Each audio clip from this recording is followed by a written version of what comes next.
dia, ouvintes da Rádio Comunidade FM 106,3. Hoje, quinta-feira, 24 de fevereiro de 2022.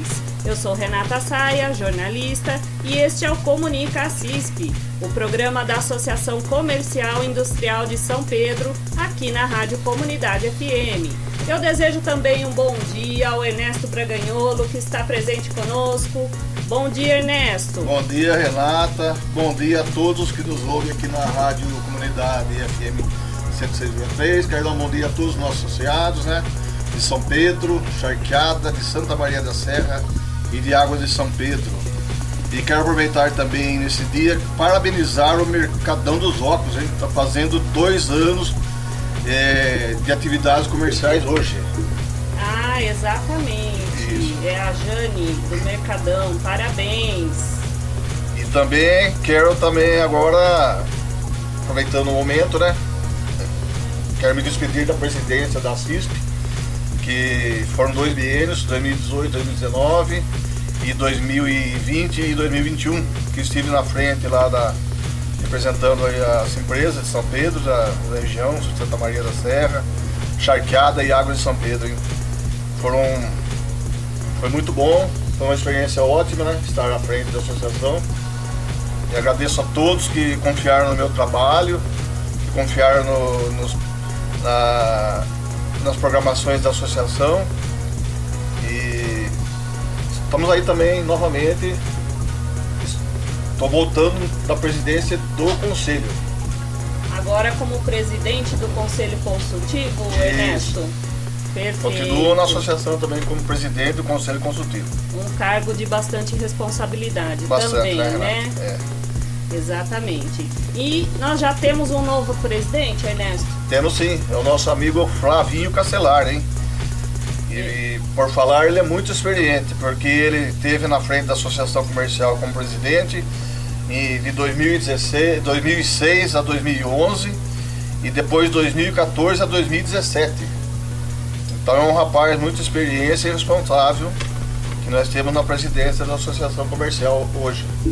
Exatamente. O Flavinho, como é conhecido, ele está assumindo a presidência da CISP, ao qual nós aproveitamos para desejar um bom início de biênio junto à diretoria da CISP. Com certeza ele vai fazer um ótimo trabalho para nós aí, para os comerciantes. Sim, é verdade. E um bom início de biênio para você também como presidente do conselho, Ernesto. Obrigado, Renato. E continuando o programa de hoje, nós temos um convidado muito especial que com certeza tem muitas histórias a contar e a contribuir com os empresários de São Pedro e região. Aliás, você já conhece o nosso entrevistado de hoje, Ernesto? Eu conheço ele da televisão já, Renata. Ele é famoso até na televisão, hein? É famoso. Várias TVs que ele já passou, né? Várias entrevistas, né? Então ele foi o primeiro brasileiro a escalar por 3 vezes com sucesso o Monte Everest. Em 2019, ele realizou a sua 6ª expedição à montanha mais alta do planeta, com mais de 30 anos de experiência em montanhismo e atividades outdoor. Idealizou e participou de diversos projetos, incluindo a descida e medição da maior cachoeira do Brasil na Amazônia, com 353 metros. Além de ministrar cursos de escalada e resgate, ele liderou mais de uma centena de expedições no mundo todo.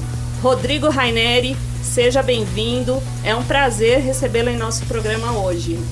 Prazer é todo meu. Bom dia, Renato. Bom dia, Ernesto. Bom dia, Rodrigo. Bom dia, nossos ouvintes. É uma honra muito grande poder vir aqui compartilhar um pouquinho dessas experiências e aprender muito com vocês também, A gente sempre está aprendendo.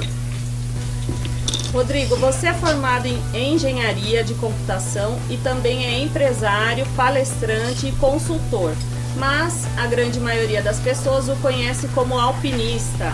Conta um pouquinho pra gente.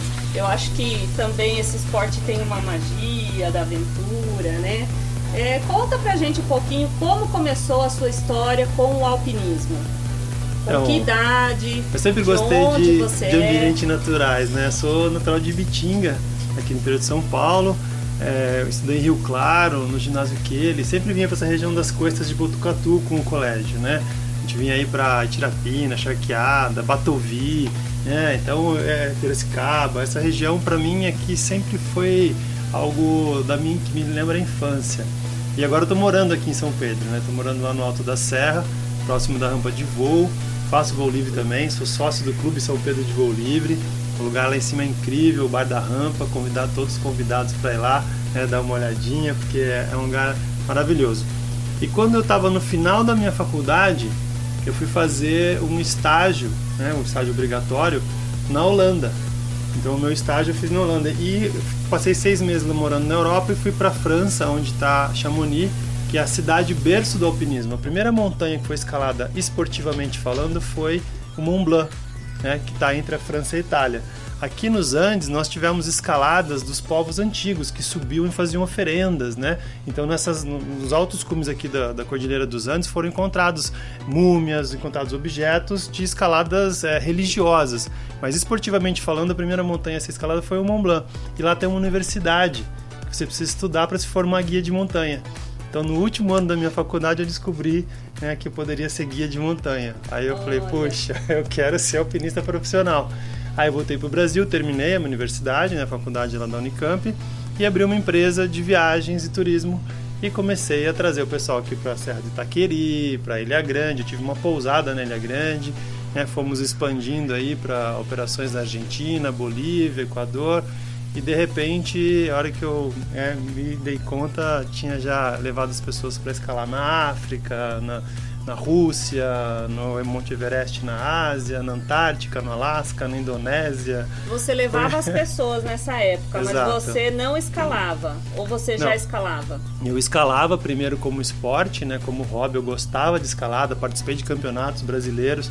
Eu ajudei a montar uma parede de escalada esportiva que tem lá na Unicamp, em 88 e 89 nós montamos uma das primeiras paredes, se não a primeira, a segunda, né, parede de escalada numa universidade no Brasil. Naquela época nós éramos loucos, hoje nós somos atletas olímpicos, né, que é um esporte olímpico, a escalada. E com essa descoberta, né, da possibilidade de viver do alpinismo, eu já ministrava alguns cursos de escalada, já vendia alguns equipamentos na minha casa, né, para ganhar algum dinheirinho para fazer as minhas viagens. E quando eu me formei, eu falei, eu quero ser profissional disso e abri a empresa. E aí eu comecei a trabalhar mais profissionalmente, né? Porque eu já trabalhava profissionalmente, mas como podia, não era informal, porque eu abri um CNPJ, inclusive, porque eu vendia equipamento. Mas era uma coisa muito amadora, era uma coisa de final de semana, não era a minha atividade principal, né? E aí quando eu me formei, assim, abri a empresa, eu abri uma porta, já tinha o CNPJ, eu abri uma porta e comecei a vender cursos e viagens. Certo.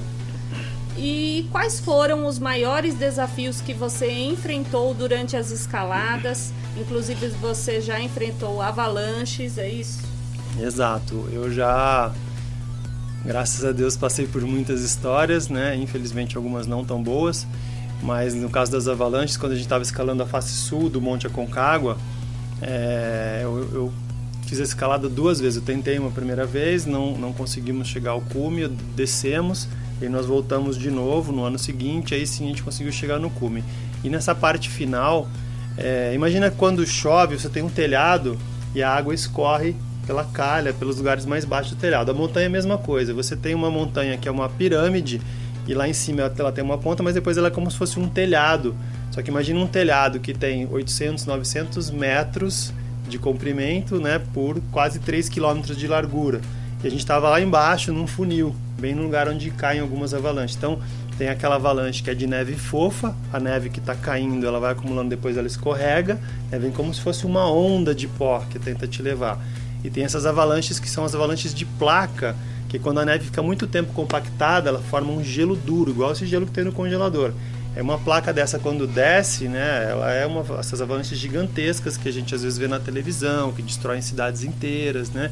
Então hoje em dia tem até monitoramento desses glaciares. Quando estão acumulando muita neve e formando placas, eles vão lá com explosivos e explodem para que não tenha tanto acúmulo assim, para não destruir cidades inteiras. Em que ano foi isso, Rodrigo? Essas avalanches na face do Aconcagua foi no dia 1 de fevereiro de 2002. 20 anos atrás. Exatamente, 20 anos atrás. E esse foi o maior desafio? A Fácil do Aconcagua, eu acredito que foi o maior desafio. Eu tive vários outros projetos, né? No próprio Everest mesmo, a minha ideia era escalar o Everest e descer voando de parapente. Então, no ano de 2011, eu cheguei no cume do Everest com o parapente, só que lá em cima o tempo estava bom, só que lá embaixo estava tudo fechado, não tinha como pousar, não tinha teto, não tinha visibilidade para pousar. Acabei não voando. Aí, em 2013, aí teve uma série de coisas, inclusive um amigo meu conseguiu fazer esse voo no dia seguinte. Eu cheguei no dia 20 de maio, no dia 21 de maio o Babu conseguiu voar. E aí teve ele foi processado, teve um monte, porque não era proibido fazer. Mas aí depois que ele fez e todo mundo viu, foram falar para ele que não podia, mas aí ele já tinha feito. E aí teve todo um problema, né? E aí a partir de 2013, né, 2012, 2013, a gente tinha que pedir autorização. Então eu pedi autorização oficial, eles falaram que iam me dar. Mas no final das contas nunca chegou de fato essa autorização. Eu cheguei no cume com o tempo perfeito, mas eu acabei não fazendo o voo. Não fez o voo.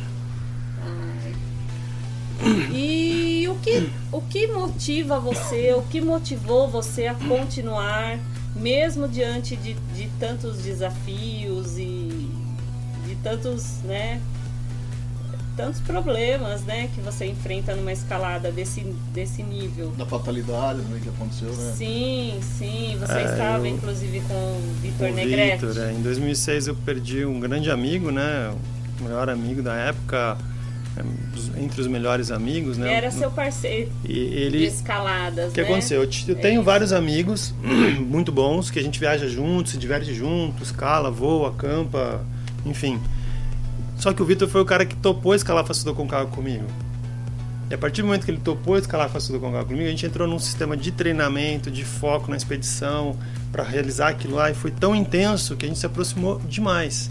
E a gente começou a ministrar palestras junto. Ele já guiava para mim, na minha empresa, ele trabalhava como guia.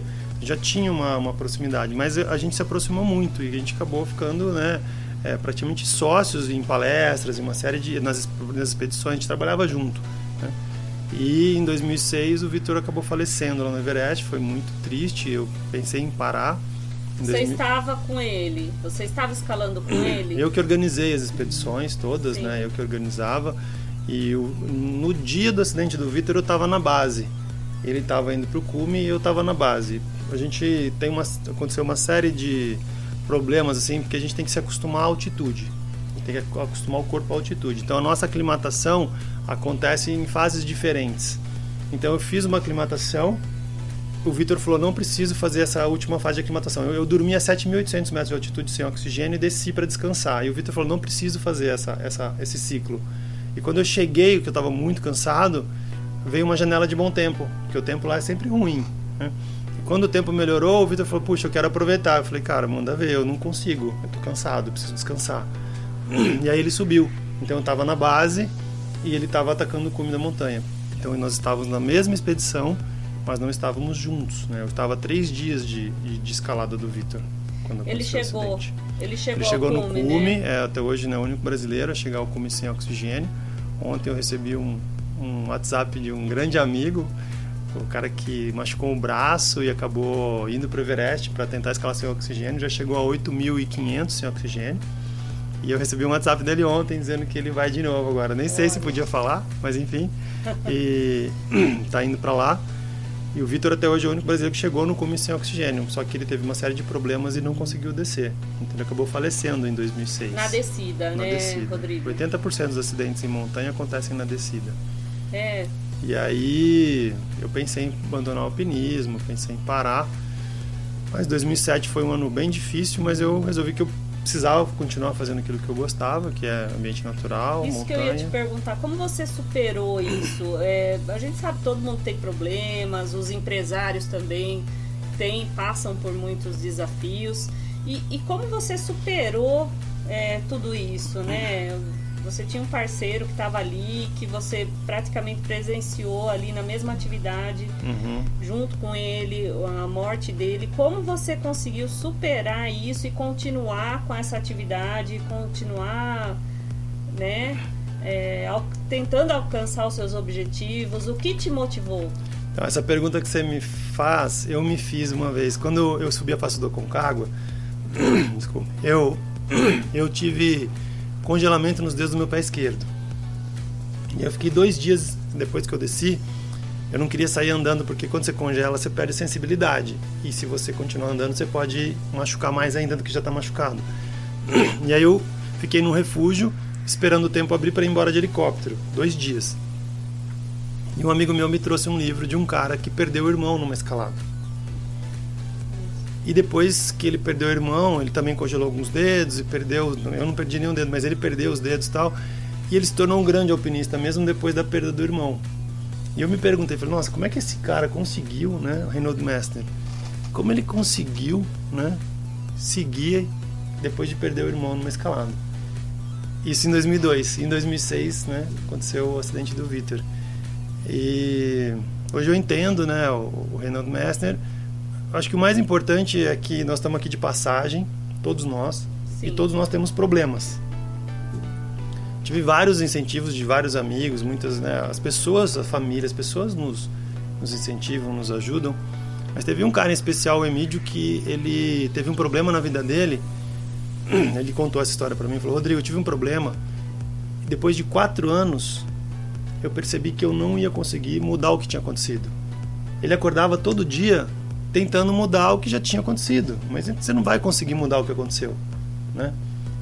Nesse dia eu percebi que eu estava fazendo mal para mim e para as pessoas que eu amo. Então não adianta você entrar em depressão, ficar tentando, né, se culpar, porque a gente se sente culpado às vezes. O importante é o que você pode fazer daqui para frente. Então eu comecei a fazer palestra de segurança do trabalho, comecei a divulgar a parte de segurança. Poderia, como você já tinha essa empresa, você poderia seguir por este viés e simplesmente deixar, né, os seus objetivos como alpinista adormecidos. Não, essa história morreu aqui. Exato, você mas poderia seguir pelo outro lado da... Mas é a paixão pelo ofício, né? É fazer aquilo que você gosta. Para eu ser feliz e conseguir fazer a diferença para as pessoas que eu amo, que estão ao meu redor, e de repente, por que não para o montanhismo brasileiro, para a história do montanhismo, eu tenho que fazer aquilo que eu gosto, né? Então, assim, temos uma certa dose de risco na escalada de grandes montanhas? Temos certa dose de risco no automobilismo, na moto velocidade? Temos. Mas então a gente vai parar de fazer automobilismo, vai parar de moto velocidade, vai parar de escalar montanha? Acho que as pessoas que estão indo fazer essa atividade têm consciência e aceitam determinada dose de risco. O que não pode acontecer é a pessoa não saber o que ela está fazendo, não ter experiência suficiente e se meter num glaciar, com uma avalanche, com mureta, com buraco no gelo. Aí tá errado. Né? Exatamente, subestimar os riscos. Sim. E para isso vocês têm um preparo, imagino que muito forte, né? Tanto físico quanto emocional também acontece esse preparo, Rodrigo? Como é? Sim, eu gosto de dividir o preparo em 3. O técnico, o físico e o mental, né? O emocional. Não adianta nada você estar bem tecnicamente, estar bem fisicamente, se você emocionalmente não estiver bem. E às vezes é isso que acontece mesmo, né? Sim. A gente já viu vários atletas, inclusive em Olimpíada e tal, falar, olha, estou estressado, não dá, e não dá mesmo, é perigoso. Né? Então, se você conseguir equilibrar isso tudo, você vai conseguir ter um bom desempenho. E eu diria que é muito mais do que treinamento, é mais uma filosofia de vida mesmo, né? De ser saudável, de viver bem, de praticar esporte, né? Que a gente estava falando de máscara, do Covid, sabe? A primeira coisa que a gente tem que fazer, vamos reclamar da saúde pública ou vamos cuidar da nossa saúde em casa? O que você come, se você pratica exercício, se você faz os exames periódicos aí com os médicos. Não adianta a gente reclamar de saúde pública, desculpa, se a gente não pratica em casa a nossa saúde, da nossa família, né? Então é muito mais, acho que um estilo de vida do que um treinamento para uma expedição em si. E claro, quando você tem um objetivo, aí você treina para aquele, com foco naquele objetivo. Sim. Legal, Rodrigo. E para quem quiser se aprofundar, o Rodrigo escreveu 2 livros relatando essas experiências, que é o No Teto do Mundo. Esse você não trouxe, né? Esse eu não trouxe hoje. E esse livro que são Imagens do Teto do Mundo. Então, quem quiser conferir, saber mais da história dele e das suas aventuras... Pode dar uma olhada no meu site, pode falar meu site? Pode, com certeza. É o meu nome, www.rodrigoraineri, rodrigohainery.com.br, né? Tem lá mais fotos, tem link, né, para compra dos livros, fala um pouquinho das palestras que eu ministro também. Sim. Então, é www.rodrigohainery.com.br, Exatamente. Isso? Acessem. E pode paralelo... comprar, Renato, que as imagens são muito lindas, né? Sim, vai gostar. tem imagens sensacionais aqui. Né? Me empresta o seu aqui, Ernesto. Ó, o pessoal que está na internet, é um livro capa dura, né? Um livro grande, um livro de fotos, bem bacana. Tem fotos incríveis aqui. Bem bacana mesmo. Tem uma foto do Kilimanjaro, você está no meio da savana, no meio dos leões, e você olha lá no horizonte, tem uma montanha nevada. Sabe, são Demais, coisas, né? Maravilhosas. Exatamente. E paralelo ao alpinismo, você desenvolve outros projetos, né, Rodrigo? Você deu uma parada, é isso? Com o alpinismo agora? Na verdade, assim, eu trabalhei como guia de montanha durante 30 anos. Sim. Conforme fui ficando mais velho, essas expedições exigem muito do nosso físico. E quando você leva as pessoas, a vida das pessoas está na minha mão. Sim. Eu que tenho que tomar decisão na hora de voltar, eu que tenho que, né? E outra, se as pessoas não estão bem, eu tenho que ajudá-las, né? A colocar equipamento, a dar nó, a gente acaba se esforçando muito. E conforme a gente vai ficando mais velho, não dá mais também para ficar garantindo a segurança de todo mundo o tempo todo. Eu continuo escalando montanha, amo escalar montanha, vou escalar montanha até o final da minha vida. Agora, eu não me proponho mais a abrir um grupo na internet que as pessoas se inscrevem e eu dou treinamento para levá-las para escalar. Isso eu já não faço mais. Então, Sim. se algum amigo me pede para levar, eu levo, a gente ainda trabalha, mas abrir um grupo e levar um monte de gente que eu nunca conheci. Agora você pratica mais como hobby mesmo, esporte? Na verdade, não como hobby. Em 2019 eu fui para o Everest com patrocínio, empresas, lançando marca, testando produto, mas sem cliente, né? Na verdade, tinha um gaúcho comigo, um oftalmologista, o Mauro Kies, um grande abraço para o Dr. Mauro, mas eu já conhecia, já tinha feito outras expedições com ele, não é um cara que apareceu, Rodrigo, me leva para o Everest? Não vou mais, sabe? Já contribui bastante com muita gente, tem uma galera fortíssima aí, que inclusive veio comigo, né? Lá em Campinas, o pessoal que ficou com a Grade Six, né? O Carlos Santalena, a Areta, né? A primeira sul-americana negra que subiu o Everest, ficou super famosa aí. A Areta é cria nossa lá em Campinas, né? A Areta foi escolhida a dedo, assim, era uma pessoa que fazia freela pra gente, freelancer, né? Fazia evento, aí ela começou a trabalhar com a gente, aí veio pro comercial, aí começou a ir conhecer os lugares, começou a guiar, e a mulher agora, ano passado, escalou o Everest. Né? Legal. Então tem uma galera nova, forte, sensacional aí para fazer esse trabalho. E para quem gostaria de escalar, todo mundo pode? Eu diria que todo mundo pode dentro das suas possibilidades, né? Inclusive tem escalada adaptada, você tem paraclimbing, né? Que seria escalada para pessoas com deficiência. Um cego já escalou o Monte Everest, assistido com uma equipe, mas já escalou, né? O Monte Everest. Então, se você tem algumas limitações, né, eu brinco assim, qual é o seu Everest? Então, eu tenho uma foto com meu filho que eu vejo sempre a gente escalando o Pão de Açúcar no Rio de Janeiro, sabe? Puxa, se eu for escalar sozinho ou com um amigo que escala alto grau técnico, não tem tanta graça em termos de desafio, mas levar o meu filho para um lugar desse é uma experiência incrível, né? Então, acho que você tem que buscar a experiência. Então, se você quiser fazer uma escalada simples, uma montanha que você sobe andando, a gente só chama de escalada, né? Em inglês tem uma palavra chamada trekking summit, que você chega no cume caminhando. A gente brinca em português e fala escalaminhada, né? Que você sobe andando. Então, tem várias montanhas que você faz escalaminhada. Aqui na Serra da Mantiqueira tem várias montanhas lindas. Então, eu acho que tem para todos os gostos, para todos os tipos. O mais importante é você respeitar os seus próprios limites, né? E respeitar a natureza. Para aquela pessoa que deseja ser um alpinista profissional, vamos dizer assim, se você pudesse escolher uma característica que a pessoa precisa ter. O que a gente chama de resiliência. Resiliência é a capacidade de se adaptar aos mais diversos ambientes, né? Então, eu já peguei temperaturas abaixo de 30 graus negativos, né? O termômetro só marcava até menos 30, então eu não sei qual que era a temperatura no dia. muito tempo, às vezes longe das pessoas que você ama, às vezes a comida, né, não é agradável, o tempero, tudo é diferente de onde você está, os costumes, as crenças, os valores são completamente diferentes. Então não é só a questão técnica da escalada em si, né? Você tem que conseguir respeitar a cultura local. Por exemplo, lá no Nepal ninguém sobe o Everest sem fazer uma puja, uma cerimônia, porque para eles o Everest é uma divindade. É a Chomolungma, que é a deusa mãe do mundo. Você não pode escalar, é sagrado, você não pode escalar o Everest antes da puja. Então a gente tem que respeitar e entender essa cultura local e valorizar isso, né? Aqui no Brasil nós temos regionalismos incríveis também, e às vezes as pessoas saem de casa com um objetivo puramente esportivo e acabam atropelando essas outras coisas, né? E aí tem conflito e a experiência não é boa, a pessoa volta para casa achando que a expedição não valeu a pena. Você tem que sair de casa com a mente aberta para conhecer, para receber, exato, o budismo, o hinduísmo, outras crenças, outros valores e aprender com eles. Sim. Rodrigo, sim, muito legal. Quando você escalou a primeira vez, chegou lá no cume a primeira vez, qual foi a sua sensação? Então vamos lá, a minha primeira escalada, que eu considero escalada, que eu usei uma corda, foi no feriado 7 de setembro de 88, foi no primeiro ano de faculdade, primeiro ano da Unicamp, foi no Pico das Agulhas Negras, aqui no Parque Nacional Tatiaia.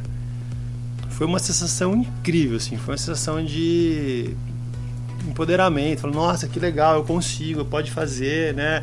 E a sensação de ser abençoado, de estar mais perto de Deus, no meio da natureza, que é uma coisa que eu gosto muito, por isso que eu moro aqui no Alto da Serra, né? Então, cada escalada, cada conquista tem um sabor diferente. A primeira vez que eu cheguei no cume do Monte Everest, por exemplo, foi depois do acidente do Vitor em 2006, e eu cheguei no cume do Everest em 2008. Cara, eu tirei um peso pela primeira vez. Foi minha terceira expedição para o Everest, eu cheguei no cume do Everest pela primeira vez. Eu fiz seis expedições para o Everest, exato. Depois foram mais duas até o cume. Em 2019 eu fiquei doente. Peguei uma doença dessas, um Covid da vida, lá num hotel que eu fiquei.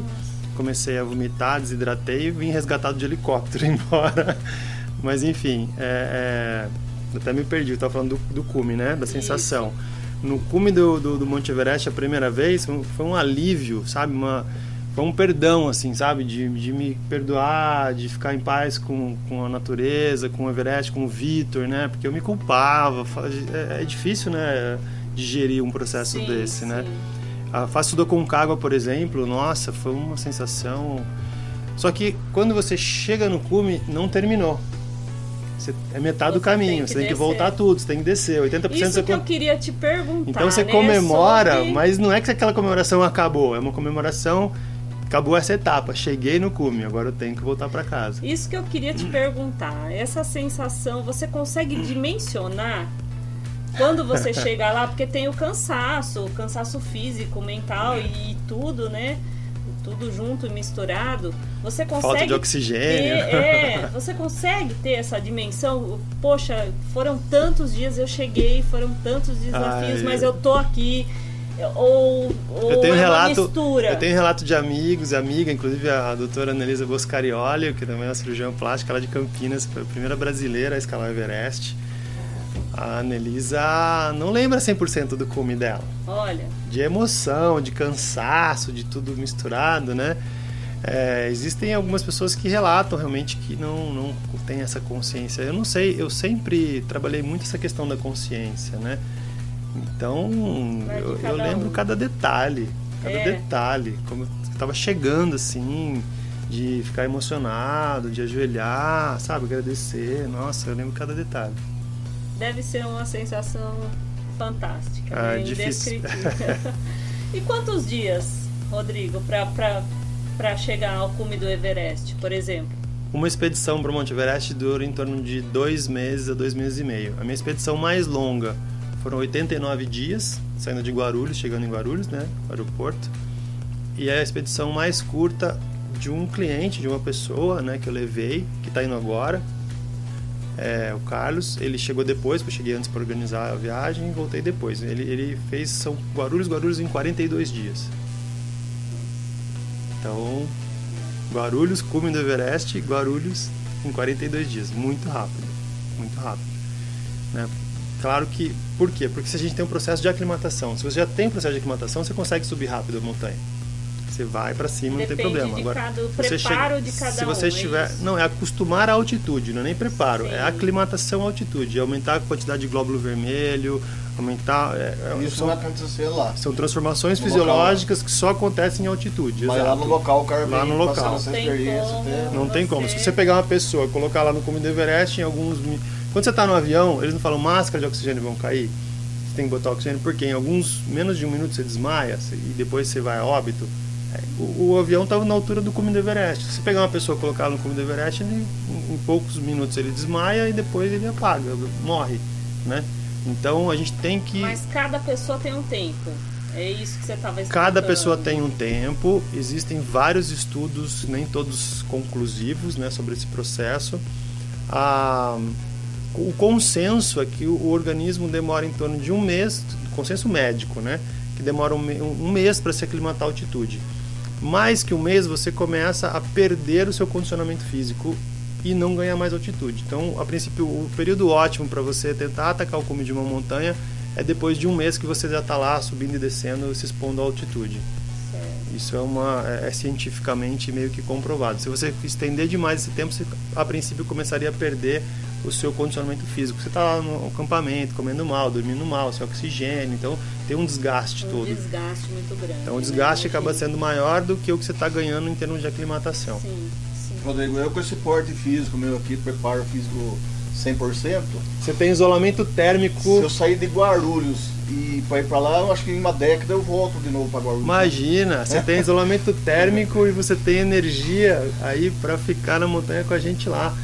Quem é muito trincado, magro, não passa frio, não tem tanta energia na montanha, né? Então, eu mesmo, quando eu fazia escalada em rocha, participava de campeonatos de escalada, eu era muito mais magrinho do que eu sou agora, né? Depois que eu comecei a fazer montanha, eu ganhei um pouco mais de corpo, de porte. Inclusive, teve uma das... Eu costumo engordar um pouquinho para viajar. Teve uma das minhas expedições para Concagua, eu ia viajar, sei lá, 8 horas da manhã, 2 horas da madrugada, e caiu um raio na empresa e queimou a cerca elétrica, queimou o servidor, queimou o PABX, queimou, caiu a casa, acabou a empresa, né? Não tinha backup, tá tudo detonado, né? E eu falei, não tem como eu embarcar, né? Eu era dono da empresa, precisava ficar lá para arrumar tudo. Sim. E não fui. Aí eu fiquei com uns quilinhos a mais, rapaz, foi difícil tirar. Que eu ia emagrecer lá na Concagua. No Everest, em 2011, eu emagreci 15 quilos em 2 meses. Ai, beleza. Nossa. Bom? É que fica muito caro, senão eu ia lá para tentar emagrecer um pouco mais fácil. É um spa, o Spa Everest. Beleza. Rodrigo, e conta pra gente quais são os projetos em andamento e o que você vem desenvolvendo na nossa região de São Pedro atualmente. Então, com a pandemia, bom, eu já viajei muito e eu vejo a força do turismo lá fora. Eu trabalhei com turismo, tive pousada, então eu respiro, eu gosto de turismo, eu amo turismo, amo viajar. E você vai para um país que nem a França, você chega em Chamonix, tem 15, 20 atendentes atendendo no ponto de informação turística, com 15, 20 línguas diferentes, um monte de folheteria, material, ponto de informação turística, é tudo muito organizado, é muito fácil.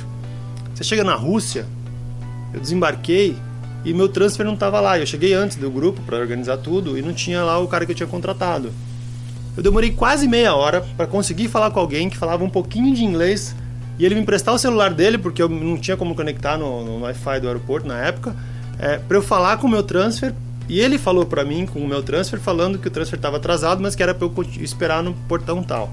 Então, assim, a gente tem uma barreira linguística, a gente tem problemas de segurança pública, a gente tem uma série de problemas aqui no Brasil, mas a gente tem um país extremamente receptivo. A gente gosta do estrangeiro, a gente acolhe bem, a gente tem uma hospitalidade enorme, coisas que nos outros países não é assim. A gente viaja, as pessoas não... Às vezes a gente é mal visto, a gente não é bem recebido, né? E o Brasil tem isso de receber bem, de gostar do estrangeiro. Então, eu tenho um sonho de transformar o turismo no Brasil, sabe? E a gente fica pensando, o Brasil é o país do futuro, tem potencial. Cara, eu tenho 52 anos de idade, tem potencial desde que eu era moleque, né? O que a gente tem que fazer? O que a gente tem que fazer para esse potencial se transformar em realidade?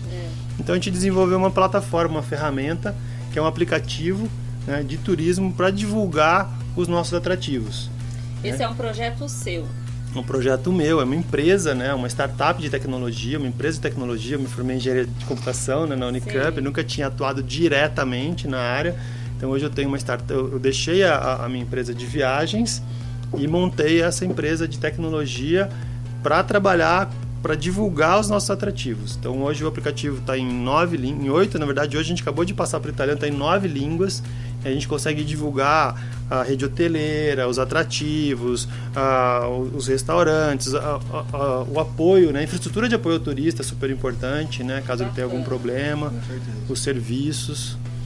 E esse aplicativo é uma ferramenta para as prefeituras? Então, esse aplicativo, na verdade, é uma plataforma de gestão. As prefeituras, elas não têm dados sobre o turista. A gente não sabe quanto tempo o turista fica na região. Quanto tempo ele ficou aqui na cidade? Será que ele foi para as outras cidades da região?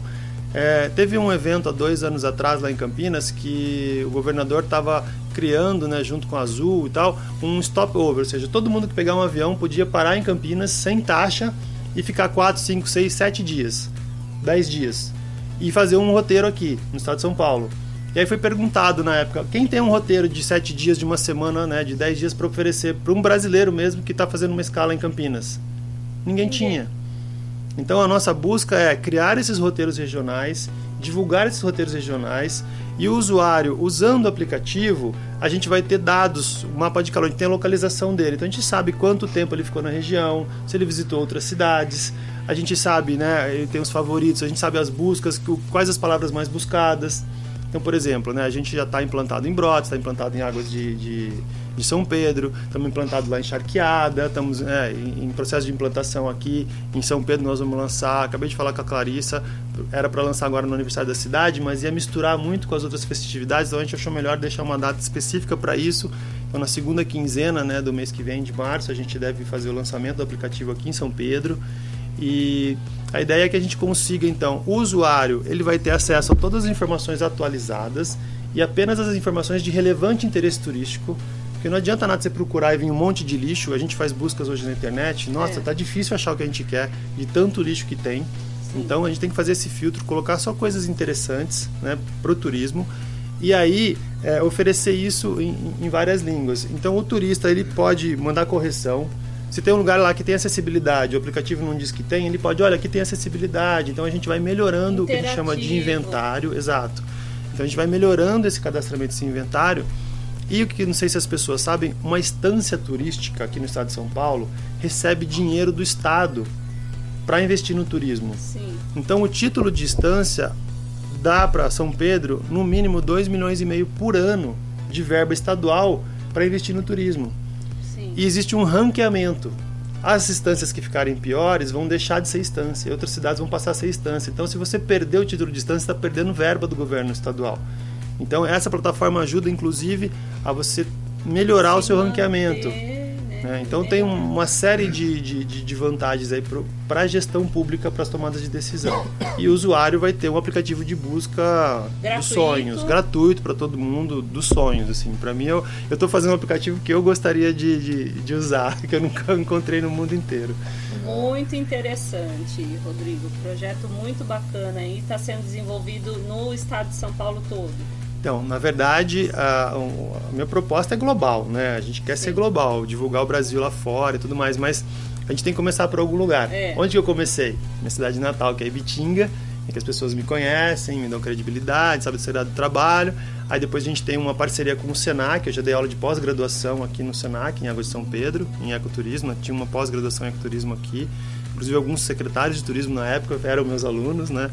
E aí depois a gente, com essa parceria com o Senac, nós fomos para Brotas, e aí depois começamos a ser contratados por outras cidades, como Águas de São Pedro, Charqueada, São Pedro saiu agora, São Carlos. Então a gente está num processo, nós temos 9 ou 10 cidades, eu não sei porque chegou o contrato ontem, tem 10 cidades no aplicativo já e 19 em contratação. E não só instâncias turísticas, né? Não, só Estância São Carlos, por exemplo, se eu não me engano, não é nem instância e nem MIT, município de interesse turístico, mas eles estão pleiteando o MIT. O importante, na verdade, assim, se você acredita na força do turismo e quer divulgar os seus atrativos, seus equipamentos, né, seus hotéis, seus restaurantes, e se você precisa de dados para fazer a gestão, Porque eu estava falando com uma secretária de turismo, ela tinha vindo da saúde. Ela falou, Rodrigo, na saúde a gente tem dados de tudo. No turismo não tem dado. Então, por exemplo, por que adianta, por exemplo, para, sei lá, vou dar um exemplo, charqueada, né, que a CISP está lá. O que adianta para charqueada saber qual foi o volume de pessoas no aeroporto de Campinas? Esse é um dado relevante? Você não faz sentido. Agora, o que adianta saber para charqueada quantos usuários passaram por lá, visitaram seus atrativos, dormiram na cidade ou dormiram na região? O que adianta aqui para São Pedro saber, né? Se a gente tem um roteiro regional, que o cara, sei lá, passa em Limeira, vai no Horto Florestal, vai para Piracicaba, na Rua do Porto, depois vai lá na fábrica de pamonha de charqueada, depois ele vem aqui em São Pedro, vai no Parque do Cristo, vai não sei onde, aí ele vai para Brotas, e a gente tem um roteiro regional, a gente sabe que esses turistas estão fazendo esse tipo de atividade aqui, para a gente investir todo mundo junto, por exemplo, na Serra do Itaqueri. Então, são dados super importantes para fazer a gestão mesmo do turismo, que a gente não tinha. É uma coisa que vai segurar o turista aqui, né? Exatamente. Não vai deixar ele escapar para outro canto. Não vai deixar ele escapar. Então, o cara vai para uma cidade, ele não tem nada para fazer. Aqui em São Pedro, por exemplo, vocês têm atrativos aqui, a gente tem atrativos para, sei lá, uns 5 dias pelo menos tem, para fazer atividade direto, no mínimo 5 dias. Mas a pessoa não vai querer ficar só aqui em São Pedro. Ela vai querer ir ali em Charqueada, ela vai querer dar um pulo em Brotas, ela vai querer ir para Piracicaba, ela vai fazer um turismo de compras, comprar uma joia em Limeira. Tem muita coisa legal, né? Vai para São Carlos, tem muita coisa legal para ser feita na região. Só que o cara não sabe disso. Então o que ele faz? Ele vem para uma das nossas cidades e vai embora. Se a gente conseguir conquistar esse turista para as cidades da região, tá todo mundo trabalhando por todo mundo. Sim, e os empresários, a partir destas informações, eles podem se organizar melhor também, né? Sem dúvida, questão de investimento, né? Onde investir, como investir. Hoje você consegue olhar num mapa onde estão, por exemplo, todos os atrativos. Você fala, poxa, não tem nenhuma pousada aqui nessa região. E vai um monte de gente para lá. Será que não é um negócio viável, um empreendimento, né? Um hotel, né? Investir ali? Né? Essas tomadas de decisão também com investimento, acho que a gente consegue gerar dados para isso. Muito interessante. E para finalizar, Rodrigo, que mensagem você deixaria para os empresários que têm enfrentado grandes desafios? Com toda enormes desafios, né? Agora ainda com essa guerra que explodiu hoje, né? Pois é. Oficialmente acho que hoje, mas essa guerra começou já faz uns dias aí, né? Estão falando, enfim. Olha, a gente sempre tem muitos desafios, né? Eu acho que o importante é olhar lá para frente, né? Ter um foco lá na frente e ter etapas que a gente vai seguir e seguindo cada uma das etapas, né? Porque se a gente ficar também olhando só lá na frente e falando, nossa, quanta coisa eu tenho para fazer, acaba dando aquela desestimulada, né? Então, assim, qual que é o nosso próximo passo? O que eu vou fazer hoje? Né? Eu lia muito um rapaz que ele falava do day one, né? Que é o primeiro dia. Sabe o dia que você tem uma loja, que você abre a loja, ou que você tem um restaurante que você abre? O primeiro dia, sabe aquela empolgação do primeiro dia? Você tem que trabalhar todos os dias com aquela empolgação do primeiro dia. De atender bem seu cliente, de fazer bem suas vendas, de fazer pós-venda, de ligar pro cara, se ele não ficou satisfeito, ir lá resolver, sabe? Eu acho que se a gente conseguir ter essa empolgação do primeiro dia, né? Do day one, do primeiro dia, todos os dias, com certeza o seu empreendimento vai para frente. É isso aí mesmo. Né? Você lembra o primeiro dia que você abriu lá a Casa Eletricista? Lembro. Lembra? Foi você que abriu? 24 de abril de 1980. Olha que legal. Se vocês conseguirem chegar lá com a sua equipe todos os dias e ter aquela qualidade de atendimento, vocês vão só crescer. Exatamente. Muito bem, essa foi a entrevista com o alpinista, empresário, consultor e palestrante Rodrigo Rainé. Muito obrigada, Rodrigo, pela sua presença, pela sua participação, a disponibilidade em nos atender prontamente. Agradeço mesmo em nome da CISP, de toda a diretoria. Rodrigo, eu também quero agradecer a sua presença aqui. As portas estão abertas. Quando você quiser, pode vir aqui, a gente vai fazer outra entrevista. Atualizar os tempos, né? É legal, então eu aceito o apoio de vocês. Quando a gente marcar a data, vocês puderem divulgar pra gente, né? Com certeza. Super importante aí os munícipes, porque uma cidade boa pro turista é a cidade boa pra pessoa que mora nela, né? Então, às vezes as pessoas não sabem a quantidade de atrativos que a gente tem aqui. né? verdade. E tem para todos os tipos e todos os gostos, né? Então eu acho que eu aceito sim essa. Associação comercial também está de portas abertas. Muito obrigado. Toda a gente lá, a diretoria, se agradece a presença. Vamos marcar uma reunião lá, porque café com a esses gente. dados que a gente gera podem ser bem interessantes para vocês e para a Sim. gestão dos negócios. Eu que agradeço o convite. Foi difícil casar a nossa agenda, né? Pois é, foi um pouquinho difícil. Mas deu certo, graças a O Deus. rapaz é bastante ocupado, né, Rodrigo? Tem bastante atividade. Todos nós somos, graças a Deus, né? Sim, verdade. Então, muito obrigado, é uma honra estar aqui com vocês e parabéns aqui pela estrutura, gostei bastante. Obrigada, Valeu, o valeu. prazer é nosso. Obrigada mais uma vez. E agora nós temos as dicas da CISP. Tem dica boa, Ernesto? Tem sim, Renata. Hoje nós temos 2 livros imperdíveis para líderes e empreendedores de sucesso.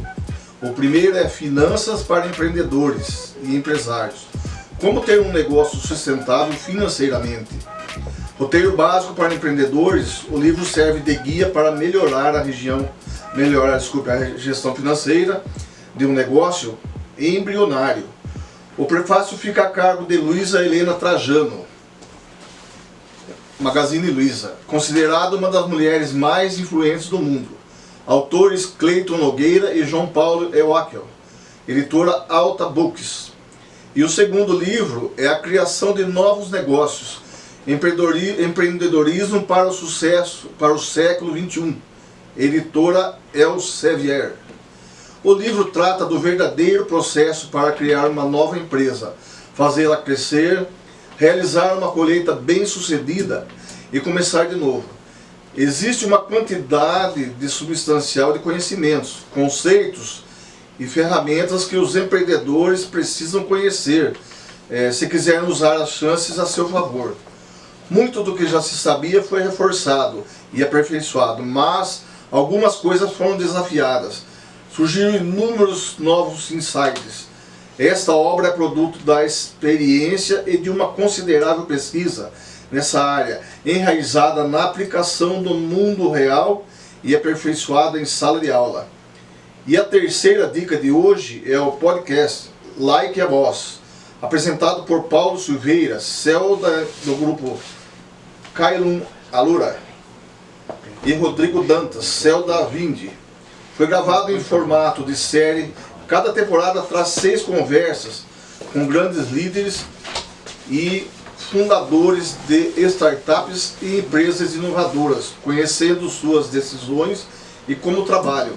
Disponível no Spotify, Google Podcasts e site likeaboss.com.br. Muito boas dicas, Ernesto. E nós vamos seguir agora para a agenda da CISP. Então prepara caneta e papel e anota tudo aí, hein? É isso aí, Renata. No dia 28 ao dia 31 de março, acontece o curso Organize Seu Negócio, também presencial e gratuito, do Sebrae, das 8 às 12h30 na CISP. Das 8h30 às 12h30. Desculpe, das 8h30 às 12h30. Exatamente. E é um curso do Sebrae, né? Em parceria com a CISP. E serão 4 encontros voltados especialmente a mês, formalizados. E os temas dos encontros são empreendedor de sucesso, marketing digital, preço de venda e fluxo de caixa. As inscrições podem ser feitas por meio do Sebrae aqui, São Pedro, pelo telefone ou WhatsApp 19 3481 1430. E de 4 a 9 de abril, o Sebrae realiza em Piracicaba o Empretec, um seminário intensivo que tem por objetivo aumentar o potencial do participante para gerir melhor o seu empreendimento. Durante os encontros, aprende-se a identificar o potencial empreendedor, desenvolver características de comportamento empreendedor e descobrir novas oportunidades de negócio. Os interessados devem entrar em contato com Débora Rodrigues, do Sebrae Piracicaba, via e-mail ou WhatsApp. É o 3412-1087. E o Comunica CISP chegou ao fim. Eu agradeço a participação de todos, ao nosso entrevistado de hoje, o Rodrigo Raineri, também aos técnicos que estão nos auxiliando com a câmera, a mesa de som. Gostaria de fazer um agradecimento especial ao nosso técnico Marinho Escanholato, que ele está pela última vez aqui conosco na Rádio Comunidade. Ele vai partir para novos desafios, né, Marinho? Então te agradeço por todas as vezes que você esteve conosco, nos ajudou, colaborando, sempre muito atento. Obrigado. Muito obrigada por toda a parceria aí e que você tenha muito sucesso nos novos caminhos que você vai trilhar. E se você, ouvinte, ainda não nos acompanha pelas redes sociais, siga-nos. A CISP está presente no Facebook, no Instagram e também no YouTube, através do canal ACISP São Pedro. Desejo a todos uma excelente semana, que nós possamos trabalhar e fazer o nosso melhor a cada dia. Estaremos de volta no dia 10 de março com mais um Comunica CISP aqui pela Rádio Comunidade FM 106,3. Até lá! Mais uma vez também eu quero agradecer a todos os nossos associados, né? São Pedro, Charqueada, Santa Maria da Serra e Águas de São Pedro. Agradecer aos nossos diretores da CISP e parabenizar aí a todos os diretores que entraram novos, né? Sim, e sim, a nova diretoria. Uma boa administração a todos. Sim, Okay? a todos da nova diretoria, novo conselho, sejam bem-vindos e vamos aí juntos para mais um biênio, né? Quero agradecer também a diretoria da rádio que nos cedeu esse espaço, né? E agradecer o Marinho por esse tempo que ele trabalhou com a gente na parceria, né, Marinho? Dar boas-vindas ao Vitor, né? Nosso novo sonoplasta aqui, né? Isso, seja bem-vindo, Vitor. Agradecer aí ao Gustavo, nosso cineartista oficial, né, Gustavo? É isso aí então, gente. Boa tarde a todos, um bom fim de semana para todos, tá? Até o próximo programa. Tchau, tchau. No programa de hoje nós tivemos a incrível participação do Rodrigo Raineri, alpinista, que esteve conosco contando um pouco das suas aventuras, falando sobre motivação e superação. Queria agradecer, muito obrigada, Rodrigo, pela sua presença, foi muito importante para nós. Eu que agradeço, Renata, Ernesto, muito obrigado pelo convite, pelo espaço. Foi um prazer e uma honra falar aqui com vocês. Estou à disposição aí também para outras oportunidades. Conto com vocês para divulgar o lançamento do Destinos Inteligentes. E quem quiser saber um pouquinho mais das minhas histórias, quiser curtir lá no Instagram, @alpinistarodrigoraineri, né, ou @Destinos Inteligentes Oficial, que é essa plataforma que a gente está lançando em breve. Rodrigo, quero agradecer também a sua presença aqui nessa entrevista, né? E desejar muito sucesso nas próximas empreitadas. E ao público que está nos vendo, se vocês quiserem curtir, podem entrar no site da Associação Comercial, www.acispsampedro.com.br e nas redes sociais da Associação Comercial. Até mais! Até o próximo!